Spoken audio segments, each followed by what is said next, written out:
It didn't take long for states to promise to sue after President Trump signed an executive order on Tuesday that nationalizes elections. Critics say it takes power away from the states who are tasked with governing elections.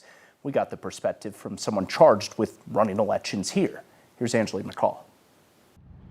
Accusations of unfair elections. They want to be able to cheat. There's no reason. Led President Trump to sign an executive order Tuesday that creates a national voter database. Were this to go into effect, yes, it would make it more difficult for eligible voters to vote. Philip Chen, political science associate professor at DU, broke down the executive order. It directs DHS and the Social Security Administration to create a list of eligible voters.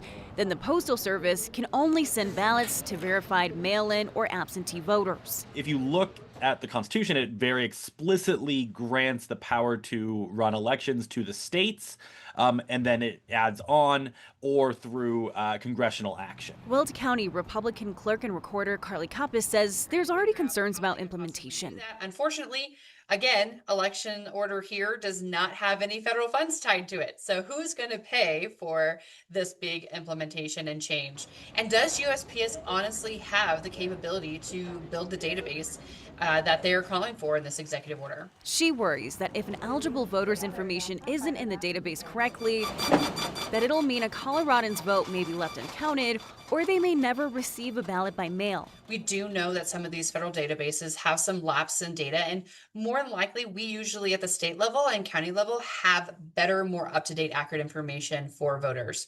So that is definitely a concern for us. During a time of increased voter distrust in the election system, experts say it might only continue to sow misinformation or continued distrust. It's really problematic to decrease trust in our election systems, especially when the evidence is just so abundantly clear that we should trust our election systems. There are other provisions as part of this order, including creating a barcode to track your ballot. Many counties, including Weld County, already implement those, and it's something clerk and recorder Kappas says she's a big proponent of, but added that it would be a big lift to implement those for some smaller counties across the state who may just have, a few thousand voters. And it's very interesting to hear the perspective from a county clerk who is charged with running these elections, and a Republican at that. This isn't the first time that we've seen election law being challenged, especially by the Trump administration either. No, this is yet another challenge by the Trump administration to really see how much power the federal government has on elections. We've seen multiple federal courts in the past shoot down similar orders or others that, kind of tested elections and who had power over what. We also know that the SAVE Act is likely not going to pass. So was this executive order kind of a reaction to that as well? And the midterms are approaching. Angeline McCall, appreciate it. Thank you.